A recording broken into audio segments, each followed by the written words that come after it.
Well, hello everybody. I'm Hal, And I'm Melanie. and we want to welcome you to another episode of Making Biblical Family Life Practical.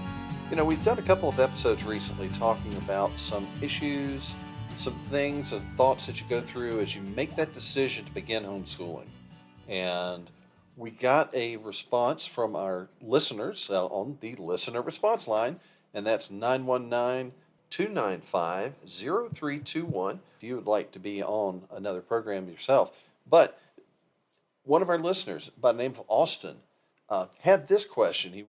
In response to your homeschooling series that you've been going through on the podcast, what if you don't feel qualified to teach your children? I was raised through the public school system and even a couple of years of private school, and my impression coming out of it was that you needed some high education to be a teacher. So, yeah, I'd like it if you guys could address that somehow, and are trying to figure out what to do in the next couple of years. All right, thank you very much. Okay, thank you, Austin. I think that's a really good question. People do ask that, why would we think that we are qualified? Why would I think that I am qualified to teach my children? What would you say to somebody with that? Because that's not an unusual question. Well, but my response is, what makes you think you're not qualified? Uh, I think the very question is because we think that it takes a professional to teach a child. But what we teach our children in the first 5 years of their lives are really far harder to teach mm-hmm, than the things you teach in the next 5 years. mm-hmm. Yeah. I tell you what, potty training a child is not for the weak of heart. Yeah. We have this in our society. We have this credentialism, that says, oh, you've got to have some official stamp or you're not really able to do anything. And let's be honest, there's an awful lot in our culture, an awful lot in our day-to-day lives. You don't need specialized training. You might need somebody to give you some hints, to teach you how to cook. How many people are professional chefs and that yet they cook nourishing, delicious meals for their families every single day? What makes them think they're qualified to cook for their family? Well, yeah, and I guess it was driven home to me so over 30 years ago when we decided to homeschool. Right. Homeschooling was still illegal in some states. Yeah. Now, it's legal in every state now. Right, but there was some question there. There were a few states that were really difficult. And you were an Air Force officer. And we could have been sent anywhere. Right, we didn't know where you were going to get stationed. Yeah. But even in those states, you could homeschool if you were a certified teacher. Mm-hmm. And so my degree's in biology, but I went back to school, went to graduate school in elementary education. I was shocked. What we learned had very, very, very, very little to do with subject matter. In fact, almost nothing. I remember reading a lot of your classwork, a lot of your papers and things that you wrote, and it really struck me at the time that so much of what they were training young teachers to do involved managing a large room full of unrelated kids. There was an awful lot of it. So how do you take a whole, 25 kids in one grade level, but all different abilities and interests and behaviors and all the rest of that? How do you manage this group? And that's not what you're facing homeschooling your own kids in your family. Well, Hal, some of the things I remember, and this was one of the top education universities in the nation. Right. I remember sitting in a graduate level class on teaching science. Mm-hmm. And I thought, this is going to be great. I have a degree in biology. I'm going to love this. Mm-hmm. It was ridiculous. The whole thing was about deconstructivism in science and about how we can't really know anything, which doesn't help anybody teach science to their kids. I know. And at one point the teacher said, for example, how can we know that this wall is gray? Mm-hmm. And I said, because we can measure the wavelength of light reflected from it, and we have decided to call that wavelength gray. Mm. And she was like, cool, you can do that? And I thought, this person has nothing to teach me about teaching science. Yeah.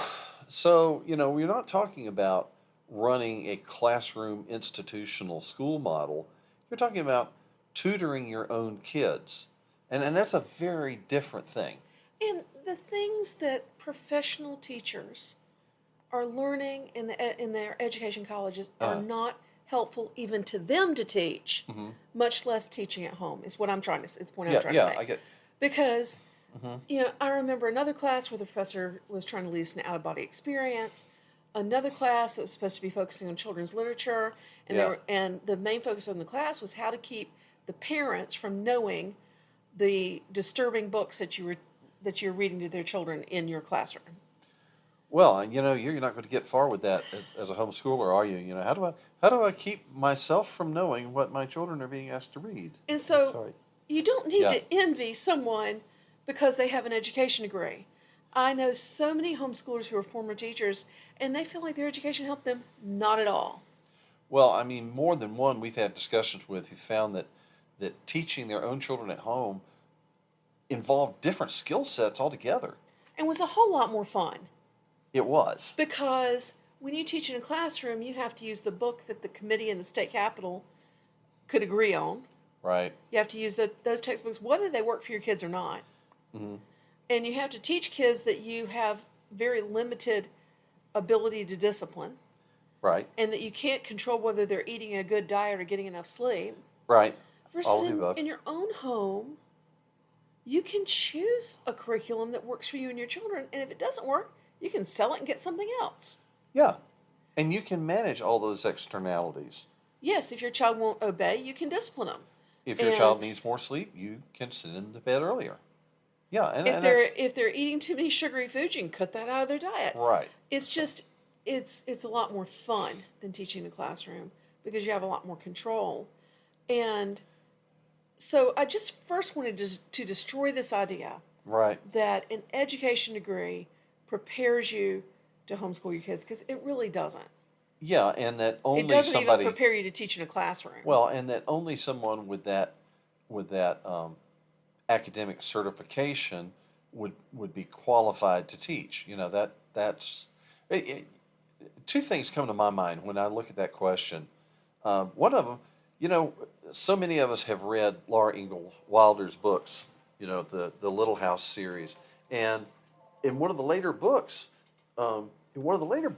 Laura Ingalls is certified by the state to teach school, and she is running a one-room schoolhouse with multiple grade levels, and she is still in high school herself. She hasn't been away to a teacher's college. She doesn't have a 4-year degree, you know, but the state certified her to teach this little school out on the prairie. Because you know what? Here's a fundamental truth. You don't have to have a 4-year college degree to teach a child to read.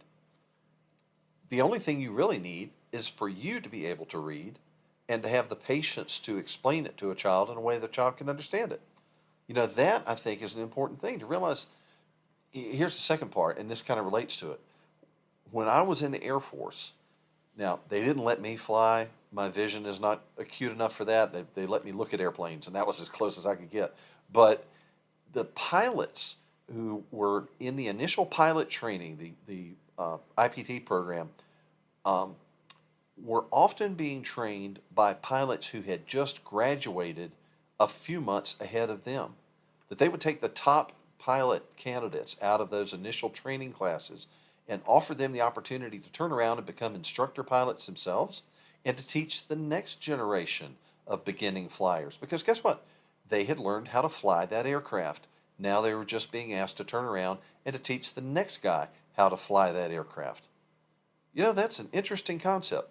And yeah, there were instructor pilots who had thousands of hours and combat experience and all the rest, but there were a bunch of them who were fairly new and were not ages and ages ahead of their students, except in the knowledge they had for that particular task. They could teach what they had learned. Exactly. Now, you mentioned something that I think is going to kind of freak people out. Yeah. That it's not that hard to teach reading. I've heard so many people say, can I just send them to school for a couple of years till somebody else teaches them to read? Because it seems scary. It seems like, how in the world can I teach them to look at all these symbols and to know what they mean? And it seems like a big deal. But it's really not. Because God made our minds to read. He commands us to study to show yourself approved unto God, a workman that needs not to be ashamed, Uh-huh. rightly dividing the word of truth. Right. He made us to read his word, and reading is very natural. Now, are there better and worse ways to teach it? Absolutely. Yeah. But there are lots of great programs that will hold your hand and walk you through it.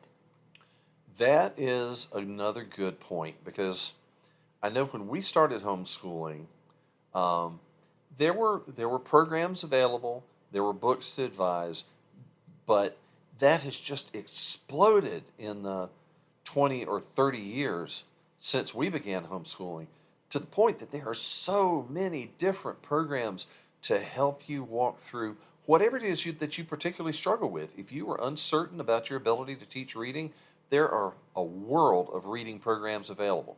And if you say, "Oh, I don't know how I'm going to teach foreign languages," there are foreign language programs. They're available. There are so many things that will help you to teach, or will lead the child and teach the child on your behalf, that it's such a simple thing now when you're just asking that question, how in the world are we going to make this happen? Well, I think the most important thing to realize is that God put this child in your home, Mhm. and he intended for you to be their parent. And he will equip you to do what you need to do. Mhm. And it's not the big deal we make it out to be. Especially elementary school, these are things that that you've known a long time, Mhm. and things you have done a long time, and they're really easy, and you're not going to have to think, what do I need to teach my child? No, you're going to go buy a third grade math curriculum, and it'll tell you what to teach your child. Uh-huh. It's not that hard, and it's not something impossible. I think we have this idea too that you have to be a saint, that you have to be patient and kind and understanding and never lose your temper. And Well, I can tell you right now, I came through the school system, and there were very few saints that taught me. Not in the way that you're talking about. I mean, well, and you know that's what? Nobody loves your children more than you do. right. And you will find a way to give them what they need. Mm-hmm. So, are you? And in the next segment, I want to talk about, are you qualified to teach high school? Okay. But the question is, are you qualified to teach elementary school? Absolutely, honey. This is something that you can do. There's lots of great curricula. They'll tell you what to do, when to do it. Uh-huh.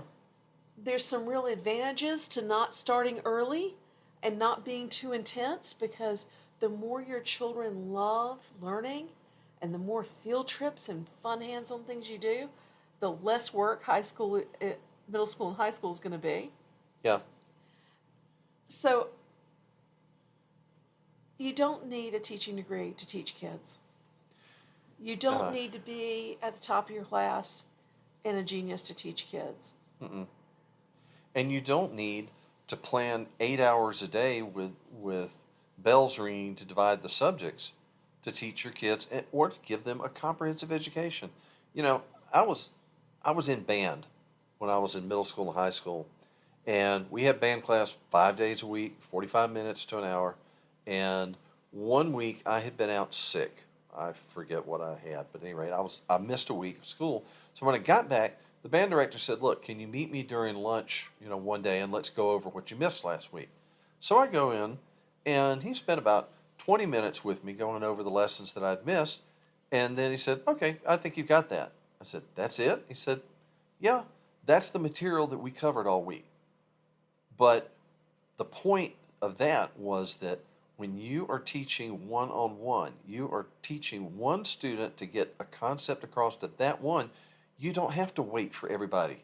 You don't have to wait for everybody to catch up. You don't have to repeat it 6 different times if your student got it the second time you explained it. It's so much more efficient. It's so much more efficient, and it's so much easier. Go back to that first thing I was saying.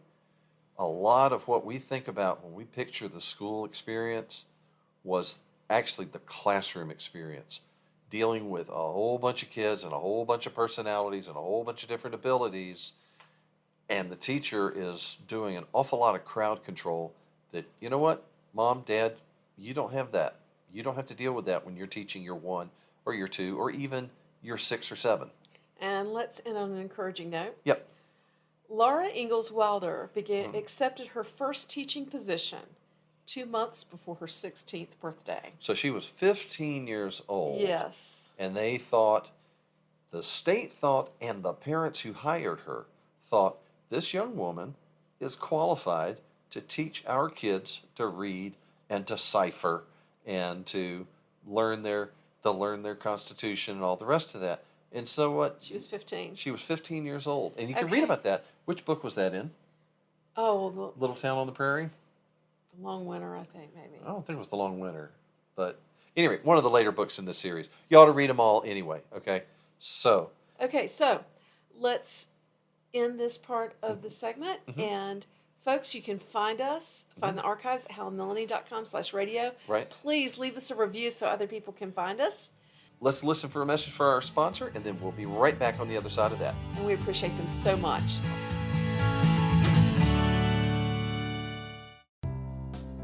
Have you tried CTC Math yet with your child? Here's a testimonial from another happy homeschool mom.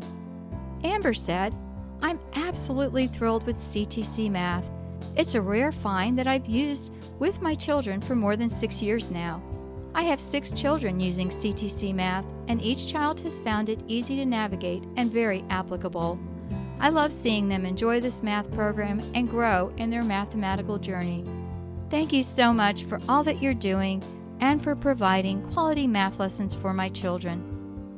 So friends, if you're looking for a great online math program, visit ctcmath.com. That's ctcmath.com.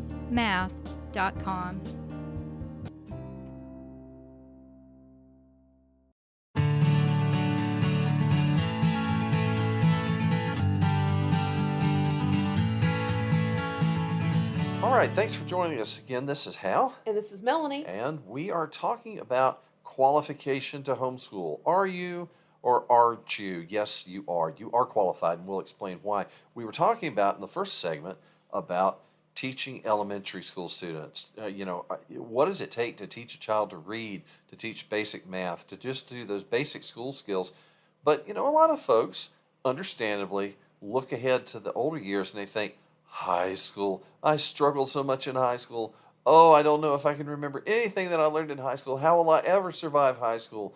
And a lot of folks, we've known a lot of folks who said, I'm going to teach my kids K through 5, K through 6, and then I'm going to find a Christian school or something for high school because they don't say this, I'm afraid of it. So what would you say about somebody saying, how am I going to handle teaching high school when I don't have a teacher's certification? I don't have a degree in education. We talked about the degree in education in the last segment. If you haven't heard that, you need to go back and listen to it because Right. I went to graduate school in education. Uh-huh. And my experiences and the experiences of many teachers I know who are homeschooling is that a degree in education is not going to help you with homeschooling. Right. But I'd like to address more particularly, I understand. You look at it and you think, I didn't understand algebra the first time around. How am I going to do it now? Mm-hmm. You have to remember that for most of us, by the time we get to high school, we will have taught first grade, kindergarten math, and first grade math, and second grade math, and third grade math, and fourth grade math, and fifth grade math, and sixth grade math, and all the way up through eighth grade math several times. If you didn't remember how to multiply fractions when you started, by the time your oldest gets to the first years of high school, you've gone through that several times. You know it now. And so you will be so totally reviewed before you get to algebra. You're going to be an expert in arithmetic. Okay. And you're bringing an adult's mind to it. And Oh. that's something that's so important to remember because, it takes a long time to teach a 5 or 6 year old how to read. Mm-hmm. And in fact, it takes them maybe 7 years before they're reading on an adult level. Well, but did you know that if someone learns to read when they're 12, Mm-hmm. it takes about a year to teach them to read on an adult level? And Yeah. if somebody learns to read when they're an adult, it It takes can them be short. a couple of Very short. months. The story that I always thought was fascinating from history was that during the war between the states, there was a great religious revival through both armies. And there were a lot of young men who came to faith in Christ who wanted to read the Bible for themselves, but they'd never, they hadn't been to school. They could barely write their name. They put an X on their paychecks. And so chaplains started teaching these young men how to read when they were in camp, when they were in hospitals or whatever. And they found that they could take a completely untaught young man and teach him to read the King James Version of the Bible in 3 months. But Now, you're why, talking why about is that? Because they're bringing an adult's mind to it. okay, A and fully developed yes, mind that is able to work on an adult level. And algebra, when you're bringing an adult's mind to it, is a totally different thing. so the point that you're bringing is that mom, dad, the homeschool teacher, you've got that adult mind which you didn't have when you were 14 years old. And you are not going to be worried about whether your shoes are good enough compared to Susie's shoes, Right. or whether Tommy has a crush on you or not. Right. You're going to be able to concentrate so much better. Besides that, there's this wonderful thing called a solutions manual. Now listen, buy the solutions manual. Right. Okay, for every subject in high school, buy the solutions manual. Mm-hmm. What the solutions manual, like in math, does is it works out the problems. And let me tell you how to use this, okay? Your child comes to you and say, Mom, I don't understand how to do number 18. And you say, you know what, that's not that hard a problem, but let's look at the way Dr. Saxon wants you to work it out. And open your solutions manual and copy out what he says. And just think it through with them. It's not that hard. Now, let's say, though, that you absolutely have a nervous breakdown over maybe you're a chemist and you hate literature. Or maybe you majored in English and the idea of chemistry makes you want to vomit. There's so many resources. You can get a local tutor. Yep. I've tutored people's kids. I've tutored people's kids in higher math. Okay. You can sign them up for a local class at the local co-op. Mm-hmm. You can sign them up for an online class. There's lots of those. You can get a video class. Mm-hmm. You can get them an online tutor. Right. There's a ton of options. In fact, as they get older even, you can sign them up for dual enrollment and they can go take the class at the community college. Right. There's a lot of options to help you. Mm-hmm. You don't have to be afraid. But one thing I really want to address is that we have a wrong idea of high school if we've never homeschooled high school. What's that? I remember my history class in high school. Right. We all sat in desk, and the teacher stood up at the front on the lectern Yeah. with the history book open, and he lectured us Right. for every class period. Uh-huh. I couldn't even focus. I don't know that I heard a word the man ever said. Uh-huh. Hated history because of him. Now I've come to love history as a homeschooler. Right. But here's the difference. Especially when you homeschool through elementary school and middle school. If you can bring them to high school, having learned the tools of learning, Right. they can read well, Yep. they can write well, Mm-hmm. they can do math well. Mm-hmm. If they have the tools of learning and they have the love of learning, Right. you didn't get bound up in all the worksheets. Oh no, we got to finish this. Instead, you said, no, let's go on the field trip. If they love to learn Mm-hmm. and they have good character, they Right. want to please you. They know how to work hard. Teaching high school is really a matter of just kind of guiding them, of saying, let's study this. Have you done your chapter today? How much do we need to do this week? Mm-hmm. It's keeping them on track. You're not really teaching them. It's not so much drilling it into them as it is facilitating Facilitating to it. say, hell, Yeah. let me help you organize this. Let's make sure that you're getting a balanced intellectual diet. Here's some history, here's a language, here's some art, here's some English composition that you need. Come talk to me after Yeah. you've read this chapter. Right. The part you really want to get involved in high school is the discussion. Yeah. What do you think that meant? Why do you think that's important? Okay. Well, How now does that affect the world? Now somebody is saying, okay, now you put your finger right on it. I can read one of these classic novels and somebody explains it to me and the symbolism and the allegories in there, and then it just goes right over my head. I don't know how. Okay. Okay. This is where you get the resources to help. Okay, I want to say this. I Yep. was super intimidated by that Hal when we were homeschooling our oldest. Right. And those of you who know me well are going to laugh because I went to one of the top high schools in the entire nation. Right. I went to a boarding school for gifted and talented kids. Yeah. But I was intimidated because, you know what, we never read it. We didn't read many whole books.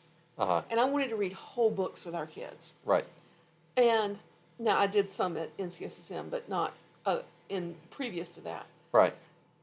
But I started reading the classics with my kids and found out, guess what? What? There's a reason they're classics. They're great. Yeah. They're really interesting. That grown-up brain processing that information differently. So what do? You Right. grab a good curriculum to help you. Like with some of our kids, we've used Apology has a great American literature curriculum Okay. that will help bring up the right questions to ask. Or if you want to choose your own books, or your curriculum chose the books for you, but you don't Yeah. know quite where do you get those analogies and all that, Cliff Notes. I thought Cliff Notes were for cheaters. Yeah. But one of my professors told me, you know what? You should go get the Cliff Notes. I said, what? He said, read the book. The Cliff Notes are supposed to give you the background and talk about the themes and bring out the analogies and the allegories. You're not supposed to read the Cliff Notes instead of the book, You're which is, supposed of course, to use that's it the to classic understand cheat. the book Right. better. That's the classic cheat. But yeah, I mean, use the tool the way the tool is designed, and that's what it's there for. So yeah, And- again, as we've said, this is so true in high school. There are so many resources. You don't have to invent the wheel. You don't have to draw out of your own boundless well of knowledge and wisdom. You look at something and say, okay, I'm really good at math, and I'm comfortable teaching the math, but I need some help drawing out the symbolism and analogies and foreshadowing and everything in literature. Find the literature resource you need. Or opposite, if you are adept with languages, but completely awash in confusion when you look at chemistry, then get a good self-instructional chemistry program. All of those kind of things. Because your child, as they move through high school, is developing that adult brain too. Right. And as they grow and develop, they can read this stuff for themselves. Yeah. They can follow the directions. You can say, tell me about what you've learned. Are you struggling with any of this? Do you have any questions? But it's amazing how much they can do on their own. And now, I felt guilty about that at first, Harold. Yes. I felt like, oh, am I not doing my job? Then our kids started growing up and going to college. Mm-hmm. And I remember our first couple of children saying, Mama, thank you so much for teaching me how to learn on my own. He said, these kids, they go to class, they don't read the syllabus, they don't take responsibility for their own learning, they expect the professor to spoon feed them every bite of it, and they're failing. Mm-hmm. And you taught me if I was going to learn it, I needed to get busy and learn it myself. Right. And so I read the syllabus, and I did what the professor said, and I read the books, and it's not that hard, Mom. Well. Because they learned how to be independent learners on their own. Okay. They learned in high school, and your kids are going to be independent learners in high school too. If you're starting in high school, frankly, it's harder. Because your kids haven't learned how to be independent learners. Right. But you can encourage them and help them to move that direction. Mm-hmm. I think that would probably be a good thing to do in a separate episode about just some techniques if you are starting out with a high schooler. But we are out of time for this episode, so I do just want to wrap this up. The question was, how do you know if you are qualified, or what makes you think that you're qualified to teach your homeschooler? Well, okay, we've been trying to answer that question, and we think we have. Now, if you have another question that you'd like to ask, call our listener response line. It's at 919-295-0321. Leave us a message there, and we can see if this is something we can bring into another episode. We love it when you do that. It gives us great ideas. We do appreciate all of your feedback, and we do appreciate your time with us. And we hope that you'll join us again as we attempt to take biblical principles into everyday family life in the 21st century. So until next time, I'm Hal. And I'm Melanie. Thanks for joining us. Bye, y'all. You've been listening to Making Biblical Family Life Practical with Hal and Melanie Young. If you found this program interesting, challenging, and encouraging, why not join us on the web at halandmelanie.com. That's HALANDMELANIE.com. Or follow us on social media.